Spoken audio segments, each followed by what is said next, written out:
ಎಲ್ಲ ಪ್ರೀತಿಯ ವೀಕ್ಷಕರಿಗೆ ನಮಸ್ಕಾರ. ಎಸ್.ಪಿ.ಬಿ ಅವರು ಒಂದು ಹಾಡನ್ನು ಹಾಡಿ ಆ ಪಲ್ಲವಿನ ಕೊಂಡಾಡಿದ್ರು, ತುಂಬ ಖುಷಿಪಟ್ಟಿದ್ರು. ಹಂಸಲೇಖ ಅವ್ರಿಗೆ ಅಪ್ರಿಷಿಯೇಟ್ ಮಾಡಿದ್ರು. ನೀವು ಹೇಳ್ಬೋದು, ಏನು ಎಸ್.ಪಿ.ಬಿ ಅವರು ಎಲ್ಲ ಹಾಡನ್ನ ಉಳಿದ್ರು ಅಂತ ಹೇಳ್ತೀರಾ ಪ್ರತಿ ವಿಡಿಯೋದಲ್ಲೂ ಅಂತ. ಹೌದು, ಎಸ್.ಪಿ.ಬಿ ಅವರು 40,000 ಹಾಡುಗಳನ್ನ ಹಾಡಿದ್ದಾರೆ ಎಲ್ಲ ಭಾಷೆಯಲ್ಲೂ ಸೇರಿಸಿ. ಅದರಲ್ಲಿ ಕೆಲವು ಅದ್ಭುತ ಸಾಲುಗಳು ಕನ್ನಡದ್ದು. ಆ ಸಾಲುಗಳ ಗೊಂಚಲಲ್ಲಿ ಈ ಹಾಡು ಕೂಡ ಒಂದು, ಈ ಪಲ್ಲವಿ ಕೂಡ ಒಂದು.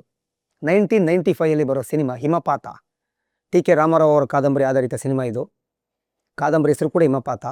ಸಿಂಗ್ ಬಾಬು ಡೈರೆಕ್ಷನ್ ಮಾಡಿದ್ರು, ರಾಕ್ಲೈನ್ ವೆಂಕಟೇಶ್ ಪ್ರೊಡಕ್ಷನ್ ಮಾಡಿದ್ರು. ಅಭಿನಯ ಭಾರ್ಗವ, ಡಾಕ್ಟರ್ ವಿಷ್ಣುವರ್ಧನ್ ಅವರು, ಸುಹಾಸಿನಿ ಅವರು, ಜಯಪ್ರದ ಅವರು ಆ್ಯಕ್ಟ್ ಮಾಡಿದ್ರು. ಹಂಸಲೇಖ ಅವರು ಸಾಹಿತ್ಯ ಸಂಗೀತ. ಈ ಸಿನಿಮಾದ ಕಂಪೋಸಿಂಗು, ಲಿರಿಕ್ಸು ಇದೆಲ್ಲ ಆಗೋದು ಊಟಿಯಲ್ಲಿ. ಸಿಂಗ್ ಬಾಬು ಅವ್ರು ಹೆಂಗೆ ಅಂದರೆ, ಅವರ ಸಿನಿಮಾಕ್ಕೆ ಯಾರು ಮ್ಯೂಸಿಕ್ ಮಾಡ್ತಾರೋ ಅವ್ರನ್ನ ಕರ್ಕೊಂಡು ಔಟ್ ಆಫ್ ಸ್ಟೇಷನ್ ಹೋಗ್ಬಿಡೋರು. ಅವರು ಇಲ್ಲಿ ಹೋಟೆಲ್ ರೂಮ್ ಹಾಕೋದು, ಸ್ಟುಡಿಯೋದಲ್ಲಿ ಬರ್ಸೋದೆಲ್ಲ ಮಾಡ್ತಿರ್ಲಿಲ್ಲ. ಬಹುತೇಕ ಔಟ್ಸೈಡೆ, ಮಡಿಕೇರಿ, ಚಿಕ್ಕಮಂಗ್ಳೂರು, ಊಟಿ ಆ ರೀತಿ ಹೋಗೋರು. ಊಟಿಗೆ ಹಂಸಲೇಖ ಅವರು, ಸಿಂಗ್ ಬಾಬು ಅವರು ರಾಕ್ಲೈನರ್ ಹೋಗ್ತಾರೆ. ಹಂಸಲೇಖ ಅವ್ರ ಜೊತೆ ಸಹಾಯಕರಾಗಿ ವಿ ಹರಿಕೃಷ್ಣ ಅಲ್ಲಿ ಹೋಗಿರ್ತಾರೆ. ಬೆಳಗಿನ ಜಾವ ವಾಕ್ ಹೋಗೋದು, ಡಿಸ್ಕಷನ್ ಮಾಡೋದು, ಬರೋದು, ಅಲ್ಲಿ ಬಂದು ಟ್ಯೂನ್ ಹಾಕೋದು, ಲಿರಿಕ್ಸ್ ಬರ್ಕೊಳ್ಳೋದು ಮಾಡ್ತಿರ್ತಾರೆ. ಯಾವುದೇ ಒಂದು ಟ್ಯೂನ್ ಹಂಸಲೇಖ ಅವ್ರು ಬಾಯಲ್ಲಿ ಆಡಿದಾಗ ಅದನ್ನ ಕೀಬೋರ್ಡಲ್ಲಿ ಪ್ಲೇ ಮಾಡಿ ತೋರಿಸ್ತಾ ಇತ್ತಿದ್ದು ವಿ ಹರಿಕೃಷ್ಣ ಅವರು. ಒಂದು 12 ದಿನ ಸ್ಟೇ ಮಾಡಿರ್ತಾರೆ ಅಲ್ಲಿ ಸುಂದರೇ ವಸುಂದರೇ ಆಡೋದು ಒಂದು ಕಂಪೋಸಿಷನ್ಲಿ ಮಾತ್ರ ಸಿಕ್ಕಾಪಟ್ಟೆ ಟಾರ್ಚರ್ ಮಾಡ್ಬಿಡ್ತಾರೆ ರಾಕ್ಲೈನ್ ಅವರು. ರಾಕ್ಲೈನ್ ಕೂಡ ಹೋಗಿರ್ತಾರೆ ನೋಡಿ, ಅವ್ರಿಗೂ ಕೂಡ ಹಾಡು ಬಗ್ಗೆ ಆಸಕ್ತಿ ಇತ್ತು. ಇಂಥದ್ದೇ ಬೇಕು ಅಂತ ಗೊತ್ತಿರಲ್ಲ ಅವ್ರಿಗೆ. ಕೆಲವು ಟ್ಯೂನ್ಗಳು ಬೇಡ ಬೇಡ ಅಂತಿರ್ತಾರೆ. ಒಂದ್ಸಲ ಕುತ್ಕೊಂಡ್ಬಿಡುತ್ತೆ ಮೈಂಡಿಗೆ, ಚೆನ್ನಾಗಿದೆ ಇದೇ ಇರಲಿ ಅಂದ್ಬಿಡ್ತಾರೆ. ಹಾಗಾಗಿ ಸ್ವಲ್ಪ ಟಾರ್ಚರ್ ಕೊಟ್ಟಿದ್ರು ಅಂತ ಹಂಸಲೇಖ ಅವರು ಹೇಳ್ತಿದ್ರು. ಸಿಂಗ್ ಬಾಬು ಅವ್ರು ಹೆಂಗೆ ಅಂದರೆ, ಹಾಡುಗಳ ಕಂಪೋಸಿಷನ್ ಮಾಡೋಕೆ ಹೋದಾಗ, ಲಿರಿಕ್ಸ್ ಬರೆಯೋಕೆ ಹೋದಾಗ ಅದ್ರ ಬಗ್ಗೆ ಚರ್ಚೆ ಮಾಡೋರು. ಬೇರೆ ಕಡೆ ಡೈವರ್ಟ್ ಮಾಡ್ತಿರ್ಲಿಲ್ಲ ಮೈಂಡ್ನ, ಸಾಹಿತಿಗಳದ್ದು, ಮ್ಯೂಸಿಕ್ ಡೈರೆಕ್ಟರ್ದು. ಹಂಸಲೇಖ ಎರಡೂ ಮಾಡೋದ್ರಿಂದ ಅವ್ರನ್ನ ಕೂರಿಸ್ಕೊಂಡು ಅದ್ರ ಬಗ್ಗೆ ಜಾಸ್ತಿ ಮಾತಾಡೋರು, ವಾಕೋದ್ ಬರೋರು, ಪುನಃ ಅದ್ರ ಬಗ್ಗೆ ಮಾತಾಡೋರು, ಆ ರೀತಿ ಕೆಲಸ ಮಾಡಿಸಿದ್ರು. ಹಾಗಾಗಿ ಅದ್ಭುತ ಹಾಡುಗಳು ಮೂಡಿ ಬಂತು. ಕಂಪೋಸಿಂಗು, ಲಿರಿಕ್ಸ್ ಎಲ್ಲ ಮುಗಿಸ್ಕೊಂಡು ಬಂದಿರ್ತಾರೆ. ಕೆಲವು ಲಿರಿಕ್ಸ್ ಇಲ್ಲಿ ಪೆಂಡಿಂಗ್ ಇರುತ್ತೆ, ಇಲ್ಲಿ ಅದು ಹಂಸಲೇಖ ಬರ್ಕೊತಾರೆ. ಇದರ ಹಾಡುಗಳ ಟ್ರ್ಯಾಕ್ ಆಡಿದ್ದು ಇಬ್ಬರು, ಶಾಸ್ತ್ರಿ ಅವರು ಹಾಗೂ ರಾಜೇಶ್ ಅವರು. ಎಸ್.ಪಿ.ಬಿ ಅವರು ಬರ್ತಾರೆ ಆಡಲಿಕ್ಕೆ. ಇದು ಚಾಮುಂಡೇಶ್ವರಿ ಅಥವಾ ಸಂಕೇತಲಾದ ಒಂದು ಘಟನೆ. ಅದು ಯಾವ ಸ್ಟುಡಿಯೋ ಅಂತ ನಿಖರವಾಗಿ ಗೊತ್ತಿಲ್ಲ. ಬಂದು ಸುಂದರೇ ವಸುಂದರೇ ಹಾಡು, ಆ ಟ್ರ್ಯಾಕ್ ಕೇಳಿ ಮೈನಸ್ ಟ್ರ್ಯಾಕಲ್ಲಿ ಆಡಿ, ಆ ಲಿರಿಕ್ಸಲ್ಲಿ ನೋಡಿದಾಗಿರೋ ಖುಷಿಯಾಗಿರುತ್ತೆ, ಹಾಡಿ ಬರ್ತಾರೆ. ಬಂದು ಹಂಸಲೇಖ ಅವ್ರಿಗೆ ಹೇಳ್ತಾರೆ, ಒಂದು ಟೀ ಕುಡ್ಕೊಬರೋಣ ಬನ್ನಿ, ಕ್ಯಾಂಟೀನ್ಗೆ ಹೋಗೋಣ ಅಂತ. ಸಾಮಾನ್ಯವಾಗಿ ಎಸ್.ಪಿ.ಬಿ ಅವರು, ಜಾನಕಿ ಅಮ್ಮ ಅವರು, ಯೇಸುದಾಸ್ ಅವರು, ಅಣ್ಣ ಅವರು ಯಾರೇ ಬಂದರೂ ಕ್ಯಾಬಿನ್ಗೆ ಬಂದ್ಬಿಡೋರು. ಟೀ, ಕಾಫಿ, ತಿಂಡಿ ಏನು ಬೇಕಾದ್ರೂ ಬಂದ್ಬಿಡೋದು.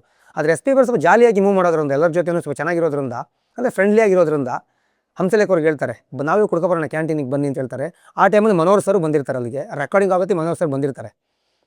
ಪಿ ಮನೋಹರ್ ಅವರು ಕೂತ್ಕೊಂಡು ಟೀ ಕುಡಿಬೇಕಾದ್ರೆ ಎಸ್.ಪಿ.ಬಿ ಅವರು ಹೇಳ್ತಾರೆ, ಎಲ್ಲಿಂದ ಉಳಿಯುತ್ತೆ ನಿಮಗೆ ಈ ಸಾಲು, ಎಷ್ಟು ಚೆನ್ನಾಗಿದೆ ಈ ಒಂದು ಪಲ್ಲವಿ.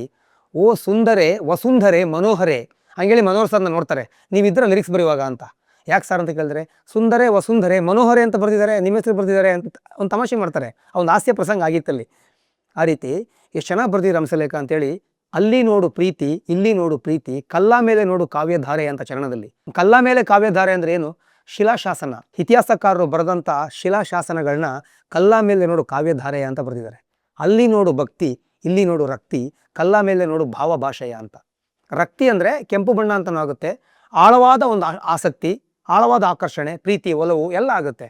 ಕಲ್ಲ ಮೇಲೆ ನೋಡು ಭಾವ ಭಾಷೆಯ ಅಂತ.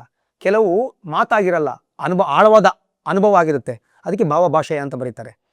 ತಲ್ಲಣ, ತರತರ ತಲ್ಲಣ, ಈ ಶಿಲ್ಪ ನೋಡೋ ಹೆಣ್ಣಲ್ಲೇನೋ ತಲ್ಲಣ ಅಂತ. ಅಂದರೆ ಶಿಲ್ಪಕಲೆ ಹೇಗಿರುತ್ತೆ, ಶೃಂಗಾರಮಯವಾಗಿರುತ್ತೆ. ಆ ಶಿಲ್ಪಿಗಳು ಆ ರೀತಿ ಕೆತ್ತಿರ್ತಾರೆ, ಅದನ್ನ ನೋಡಿದಾಗ ನಾಯಕಿಯ ಮನಸ್ಸಲ್ಲಿ ತಲ್ಲಣ ಆಗುತ್ತೆ ಅಂತ ಹೇಳೋದು ಆ ಒಂದು ಕವಿಯ ಯೋಚನೆ. ಅದೇ ಹಂಸಲೇಖರ ಯೋಚನೆ.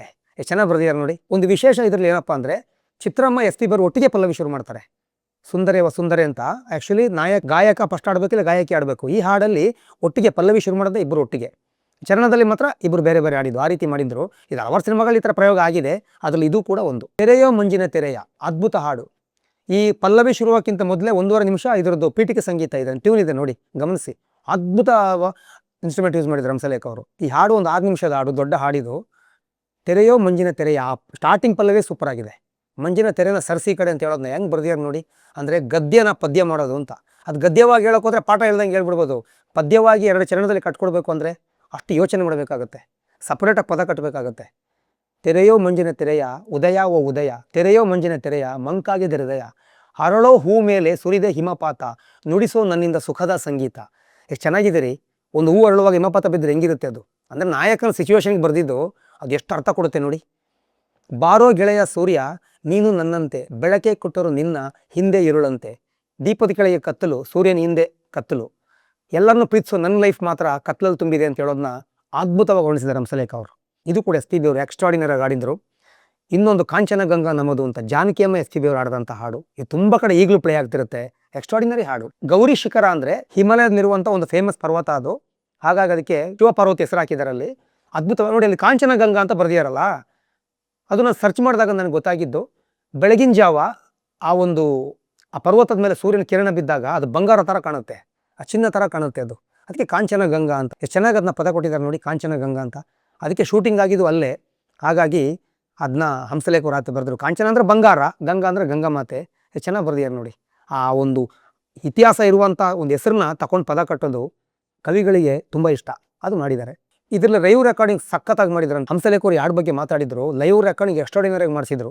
ತುಂಬ ದೊಡ್ಡ ಆರ್ಕೆಸ್ಟ್ರಾ ಇತ್ತಲ್ಲಿ, ಅದ್ಭುತವಾಗಿ ಮಾಡಿಸಿದ್ರು. ಅದಕ್ಕೆ ಎಲ್ಲ ಈ ಹಾಡುಗಳ ಸೌಂಡಿಂಗ್ ಹೆಂಗಿದೆ ನೋಡಿ, ಅಂದರೆ ಬಿ ಜಿ ಎಮ್ಗಳು ತುಂಬ ಚೆನ್ನಾಗಿದೆ. ಹಾಡಲ್ಲಿ ಬರೋ ಬಿ ಜಿ ಎಮ್ಗಳು ಪಲ್ಲವಿಗಿಂತ ಮೊದಲು, ಪಲ್ಲವಿ ಆದಮೇಲೆ ಬರುತ್ತಲ್ಲ, ಆ ಚರಣ ಆದಮೇಲೆ ಬರುವಂಥದ್ದು ಎಲ್ಲ ಇದೆಲ್ಲ ಟ್ಯೂನ್ಗಳು, ಅದೆಲ್ಲ ತುಂಬ ತುಂಬ ತುಂಬ ಸೌಂಡಿಂಗ್ ಆಗಿದೆ. ಓ ಬ್ಲಡಿ ಲವ್ ಅಂತ ಒಂದು ಹಾಡಿದೆ, ರಾಜೇಶ್ ಅವರು, ಮಂಜುಳಾ ಗುರುರಾಜ್, ಚಿತ್ರಮ್ಮ ಅವರು ಆಡಿದಂಥ ಹಾಡು. ಒಲವಿನ ರೂಪ ಹಾಕಿದೆ ಮೋಸದ ವೇಷ. ಒಲವಿಗೊಂದು ರೂಪ ಕೊಟ್ಟರು, ಅದು ಮೋಸದ ಒಂದು ವೇಷ ಹಾಕಿದೆ ಅಂತ ಹೇಳಿದ್ರು. ಚೆನ್ನಾಗಿದೆ ನೋಡಿ ಕವಿಯತ್ವ. ಒಲವಿನ ಆಟ ಕೂಗಿದೆ ವಿಜಯದ ಘೋಷ. ಒಲವಿನ ಯೋಗ ಯಾರಿಗೂ ಅವರದೇ ಹಾರ. ವಿರಹದ ಯೋಗವಾದರೆ ಒಲವಿಗೆ ದೂರ. ನೋಡಿ, ಹಾರ, ದೂರ, ಘೋಷ, ವೇಷ, ಆ ಪ್ರಾಸನೂ ಬರಬೇಕು, ಅರ್ಥನೂ ಬರಬೇಕು, ಸಿನಿಮಾಕ್ಕೂ ಹೋಲ್ಬೇಕು. ಎಷ್ಟು ಕೆಲಸ ಮಾಡಬೇಕು ಸಾಹಿತಿಗಳು. ಅದಕ್ಕೆ ಅವ್ರು ಔಟ್ ಆಫ್ ಸ್ಟೇಷನ್ ಹೋಗೋದು, ಆ ಪ್ರಕೃತಿ ನೋಡೋದು, ಕೆಲವು ಪುರಾಣ ಓದೋದು, ಕೆಲವು ಕಾದಂಬರಿ ಓದೋದು. ಹಂಸಲೇಖ ಅವರು ತುಂಬ ಕಾದಂಬರಿಗಳು, ಕವನಗಳು ಓದೋರು. ಹಾಗಾಗಿ ಅವ್ರಿಗೆ ಅದೆಲ್ಲ ಇಂಪ್ಲಿಮೆಂಟ್ ಆಯಿತು, ಅದೆಲ್ಲ ಅವರಿಗೆ ಒಂದು ಇನ್ಸ್ಪಿರೇಷನ್ ಆಯಿತು. ಆ ರೀತಿ ಮಾಡ್ಕೊಂಡ್ರು ಹಾಡುಗಳನ್ನ ಅವರು. ಅದಕ್ಕೆ ಅಷ್ಟು ಒಳ್ಳೆ ಹಾಡುಗಳನ್ನ ಕೊಟ್ಟರು. ಇವತ್ತಿಗೂ ಜೀವಂತವಾಗಿದೆ ಹಾಡುಗಳು. ಇಲ್ಲಿ ಎಸ್ ಪಿ ಬಿ ಅವರು, ಜಾನಕಿ ಅಮ್ಮ ಅವರು, ಚಿತ್ರಮ್ಮ ಅವರು, ರಾಜೇಶ್ ಅವರು, ಮಂಜುಳಾ ಗುರುರಾಜ್ ಅವರು ಎಷ್ಟು ಗಾಯಕರು ಹಾಡಿದ್ರು. ಸಿನಿಮಾ ಅಷ್ಟಾಗಿ ಯಶಸ್ಸಾಗಲ್ಲ, ರಾಕ್ಲೈನ್ ಅವರು ಇದನ್ನು ಕಳ್ಕೊತಾರೆ. ಆದರೆ ಹಾಡುಗಳು ಮಾತ್ರ ಒಂದಕ್ಕಿಂತ ಒಂದು ಸೂಪರ್. ಜಾನಕಮ್ಮ ಮಾಡಿದ ಒಂದು ಸೋಲೋ ಸಾಂಗ್ ಇದೆ, ಒಂದು ಸ್ಯಾಡ್ ಸಾಂಗು, ದೂರದಿಂದ ಬಂದೆ ನಿನ್ನ ನೋಡಲ್ಲ ಎಂದೆ ಅಂತ. ಅದು ಕೂಡ ಒಳ್ಳೆ ಸಾಂಗು, ಒಳ್ಳೊಳ್ಳೆ ಸಾಹಿತ್ಯಗಳು ಹಂಸಲೇಖ ಅವರು ಬರೆದಿದ್ರು. ಇದೆಲ್ಲ ಊಟಿಯಲ್ಲಿ ಕಂಪೋಸ್ ಮಾಡಿ ಲಿರಿಕ್ಸ್ ಎಲ್ಲ ಕೆಲವು ಅಲ್ಲಿ ಬರೆದು ಆಮೇಲೆ ಇಲ್ಲಿ ಬಂದು ಕಂಟಿನ್ಯೂ ಮಾಡಿದ್ದು. ನಿಮಗೆ ಈ ಮಾಹಿತಿ ಇಷ್ಟ ಆಗಿದೆ ಅಂದ್ಕೊಂಡಿದ್ದೀನಿ. ಈಗ ಹಿಮಪಾತ ಹಾಡುಗಳನ್ನ ಕೇಳಿ ಎಂಜಾಯ್ ಮಾಡಿ. Thank you.